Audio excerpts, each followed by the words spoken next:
Buenas tardes. Hoy, en este quinto domingo durante el año, vamos a leer el Evangelio de la primera pesca milagrosa. Dice el Evangelio de San Lucas, leo textualmente. Estando Jesús a la orilla del lago de Genezaret, la gente se agolpaba a su alrededor para oír la palabra de Dios. En esto vio dos barcas que estaban a la orilla del lago. Los pescadores habían bajado de ellas y estaban lavando las redes.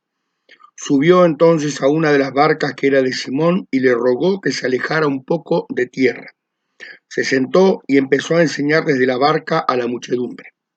Cuando acabó de hablar, dijo a Simón: boga mar adentro y echad vuestras redes para pescar. Simón le respondió: Maestro, hemos estado bregando toda la noche y no hemos pescado nada. Pero basta que tú lo dices, echaré las redes. Así lo hicieron, y pescaron tan gran cantidad de peces que las redes amenazaban con romperse. Entonces llamaron por señas a los compañeros de la otra barca para que vinieran en su ayuda. Vinieron pues y llenaron tanto las dos barcas que casi se hundían. Al verlo, Simón Pedro cayó a las rodillas de Jesús, diciendo: Aléjate de mí, Señor, porque soy un hombre pecador. Y que el asombro se había apoderado de él y de cuantos con él estaban, a causa de los peces que habían capturado. Y lo mismo le ocurrió a Santiago y a Juan, hijos de Zebedeo, que eran compañeros de Simón. Jesús dijo a Simón: No temas, desde ahora serás pescador de hombres. Llevaron a tierra las barcas y dejándolo todo, le siguieron. En el Evangelio hay dos pescas milagrosas. Una narrada, la que acabamos de leer, en San Lucas, capítulo 5, versículo 1 en siguientes, y la segunda en Juan, capítulo 21, 1. ¿Qué diferencia hay entre estos dos milagros? Dice el padre Castellani que los milagros repetidos, los 4 milagros que se repiten, la pesca milagrosa, la purificación del templo, la multiplicación de los panes y la tempestad calmada, son 4 milagros repetidos, no son iguales, son 4 milagros que fueron distintos históricamente, se refieren a la iglesia, son cosas que nosotros tenemos que ver de la iglesia. Bien, la pesca milagrosa entonces trata un poco de la tarea de la iglesia, a ver si podemos entender un poquito el texto. Vamos a ver. La primera pesca milagrosa, Jesús está dentro de la barca, sentado, dice, dentro de la barca. La segunda pesca milagrosa, Jesús está afuera, parado, de pie, y ordena a los discípulos que están en el mar que lance las redes. Más o menos el mismo gesto. Jesús le dice a Pedro en este evangelio que acabamos de leer que navegue mar adentro y lance las redes. Jesús en la segunda pesca milagrosa le dirá a Pedro echar las redes a la derecha, más o menos parecido el mismo gesto. Pero los resultados son distintos. En la primera pesca milagrosa, la que acabamos de leer, las redes se rompían, las barcas casi se hundían, en fin, fue un tumulto, una cosa tremenda. En cambio, en la segunda pesca milagrosa narrada por San Juan, la cosa es más serena. Los apóstoles ya saben que es el Señor. Están allí después de haber pasado toda la terrible pasión de Cristo, habían sido ya testigos de su resurrección, entonces la cosa está más calma. La iglesia, eh, en su comienzo, digamos, o en su tarea, mejor dicho, humana, tiene más esos momentos de tremendas tentaciones y tremendas tempestades, pero llegará al final. Eso es lo que representa la segunda pesca milagrosa. Cristo está en la orilla, que significa la eternidad, y la iglesia va llegando tranquilamente, sabiendo que es el Señor el que está ahí, va llevando los peces y su tarea hacia el final. Bien, esa es un poco la diferencia. Vamos un poco a este evangelio de hoy, la primera pesca milagrosa. Jesús ya conocía a sus discípulos, eso lo encontramos en el evangelio de Juan, en la narración de cuando Jesús estaba y fue a hacerse bautizar y lo siguieron los discípulos, ¿no es cierto? Lo conocía, eran galileos, Jesús vivía cerca de Cafarnaún.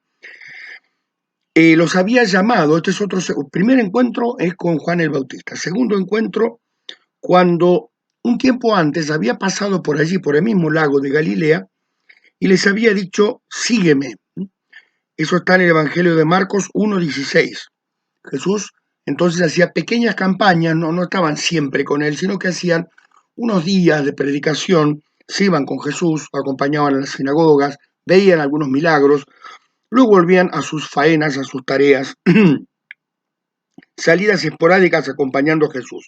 Aún no vivían con él. Y entonces lo de hoy está en ese momento, o sea, después de que ya los discípulos habían comenzado a acompañarlo, esto sucede, esto que es muy importante para la iglesia. Dice el versículo 1, la gente venía a escuchar la palabra de Dios, venía a escuchar y se agolpaban, ¿dónde? En la rada del puerto de Cafarnaúm, pequeño puerto comercial donde atracaban las barcas de pesca y esto. Entonces ahí la gente se ponía en la línea y Jesús subía a una de las barcas y se alejaba un poquito, muy poquito, para poder hablar con tranquilidad y estar sentado, ¿no? Probablemente también haya habido milagros, porque siempre la predicación de Jesús iba acompañada con los milagros. Pero aquí no lo dice, no dice que hubo milagros esa vez. El segundo versículo dice, Jesús vio dos barcas atracadas en la orilla, una era de Simón, entonces le pidió a Simón que lo alejara un poquito para seguir hablando. Fíjense, Simón estaba allí, pero no estaba en su tarea de escuchar a Jesús o de ayudar, no, estaba con sus redes, con su gente, porque era patrón, digamos, de barco, no era un empleado, sino un propietario. Y bueno, si Jesús le pide, él lo hace. Poco a poco Pedro va entrando en esa tarea. Permite a Jesús predicar, eso es lo primero. Segundo, cuando Jesús termina el sermón, la predicación, le dice a Pedro, rema mar adentro y echad las redes. Esto tenemos en el versículo 4. Dice el versículo 4 textualmente. Cuando acabó de hablar, dijo a Simón, boga mar adentro y echad las redes para pescar.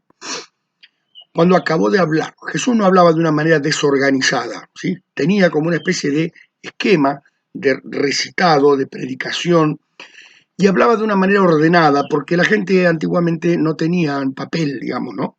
Entonces, digamos, un sermón armado, ordenado, una recitación, se puede decir, se guardaba en la memoria de los que estaban escuchando allí. La gente había ido a escuchar la palabra de Dios, escuchar la palabra de Dios. Muy bien. La palabra de Dios no puede ser dicha de cualquier manera, tiene que ser dicha de manera ordenada y explicada de manera ordenada para poder entenderla, por lo menos lo humanamente posible. Seguirá siendo un misterio, pero Dios le reveló su palabra para nuestra salvación y tenemos que buscar en esa palabra de Dios la salvación. Por eso es necesaria que sea con orden y dirigida al misterio de Dios, no a cualquier cosa. Jesús acaba de hablar, dice, terminó, y le pide a Simón una cosa bastante absurda, porque los pescadores pescaban de noche, hoy en día incluso, salen a pescar de noche y vuelven por la mañana. Esta escena es temprano, los judíos suelen moverse temprano, 5 o 6 de la mañana ya anda todo el mundo dando vuelta, evidentemente es un lugar, digamos, en verano es caluroso, entonces tienen que andar temprano.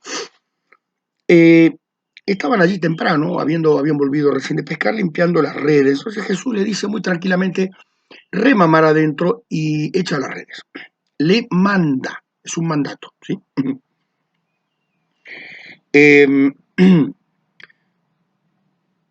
Dice San Pedro, hemos pescado toda la noche y no hemos recogido nada.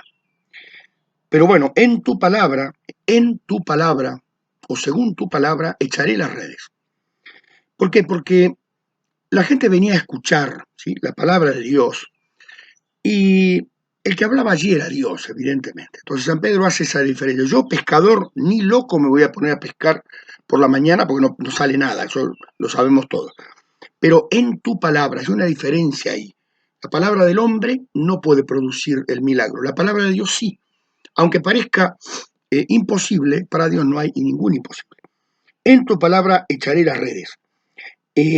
Versículo 5, este es el corazón del Evangelio.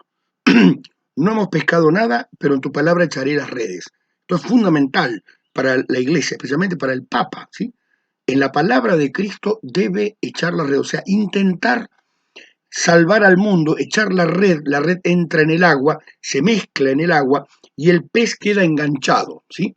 Ese es el proceso de la pesca. El pez queda sin ver la red, se confunde y queda enganchado en la misma. En tu palabra echaré las redes. Y aquí comienzan las cosas raras, ¿sí? Versículo 6. Otra cosa. San Pedro le dice a Jesús, maestro, no lo llama Señor todavía. Es la primera vez en el Evangelio que se registra que San Pedro habla con Cristo. La primera vez es esta, Lucas 5. Y le dice maestro o jefe, porque la palabra que utiliza no es propiamente didascalos, que es maestro, sino epístata, jefe, maestro también, ¿no? Pero digamos, no propiamente el maestro que enseña, sino jefe, digamos, bueno, alguien que tiene importancia. No lo llama Señor todavía. Y entonces van a hacerlo. Y aquí comienzan, a partir del versículo 5, comienzan la tarea de los hombres. Jesús enseñaba y nunca deja de enseñar. Y se queda en esa barca dentro de ellos y juntos se alejan hacia el centro del lago de Galilea. Y allí comienzan las sorpresas. Echan la red, se llena tanto de peces, versículo 6, gran cantidad de peces. Y lo primero que nota es que las redes se rompen. Las redes. O sea, los sistemas, la predicación, los sacramentos de la iglesia pueden, o sea, digamos, a veces se rompen. Hay herejías. La ruptura de las redes de la iglesia significan las separaciones, la gente que se va de la iglesia. Hay peces que se cayeron, que no llegaron. Las herejías significan eso. Se rompe el tejido de la iglesia y hay gente que se pierde, o por lo menos se cae otra vez al agua, vuelve al mundo. Las redes se rompían, son las redes humanas. Las redes de la segunda pesca no se rompen. Y eran 153 peces grandes, decía en la segunda pesca milagrosa Juan 21. Pero aquí sí, vemos que las redes se rompen. No solamente eso, tienen que llamar, versículo 7, a las otras barcas, porque si no, no alcanzan a recoger todo lo que habían pescado. Las llaman incluso, ellas casi se hunden también. Era una enorme masa de pescados, ¿no? Atención aquí, versículo 8. Pedro vio, en ese momento Pedro ve lo que está pasando, ¿no? Y hace tres cosas, le dice, lo primero que hace es postrarse, aquí en el texto que hemos leído dice que se tomó de las rodillas, se postró en realidad, su gesto de adoración. Segundo, le dijo por primera vez Señor, Kyrie, le había dicho maestro, pero ahora dice Kyrie, Señor, o sea, Dios, aléjate de mí. Pero como no es necesario acercarnos a Dios para salvarnos, sí, pero cuando tú te acercas a Dios y Dios se manifiesta con todo su poder, te aplasta, ¿sí? Entonces esa sensación de estar delante de una cosa que es demasiado grande para un pobre hombre. Lo mismo le había pasado, vemos en el versículo 9, el asombro de todos, todos estaban igual. Y en el versículo 10 señala especialmente que también le pasaba lo mismo a Juan y a Santiago, que eran compañeros de Simón, o sea, estaban todos juntos allí. ¿Por qué los destaca especialmente a Santiago y Juan? Porque son las columnas de la iglesia. Aquí está comenzando a andar la iglesia, entonces tienen que precisarla bien. Jesús responde, no temáis, en el versículo 10, no temáis, os haré pescadores de hombres. Yo que enseño y que no, digamos, os haré a vosotros pescadores de hombres. La pesca de hombres es la predicación de la palabra de Dios. Hacer pescador significa predicar, predicar la palabra de Dios. Lo único que puede atraer a un hombre a Dios es la palabra de Dios, la luz de la fe. Por último, termina el Evangelio diciendo, dejándolo todo, lo siguieron. Por eso sabemos, por ese dejándolo todo, sabemos que a partir de hoy, de este momento, de este milagro, ya no vuelven los discípulos a sus casas, sino que van directamente a estar con Jesús. porque un hombre que puede levantar la cantidad de peces que levantaron, evidentemente hay que seguirlo a todas partes, es Dios, es Dios. Dejándolo todo, le siguieron. Bueno, vamos nosotros a pedirle también al Señor en este quinto domingo eh, la gracia de poder escucharlo en primer lugar. Hay un hermoso juego de verbos aquí. La multitud se agolpaba, Jesús enseñaba, ¿sí? Y los pescadores limpiaban las redes. Pero luego cuando comienzan todos digamos, el milagro, los verbos se aceleran, se vuelven aoristos. Entonces pasó esto. Eh, Jesús siempre enseña, nosotros siempre debemos escuchar y la gracia llegará entonces en ese momento. Que Dios me los bendiga.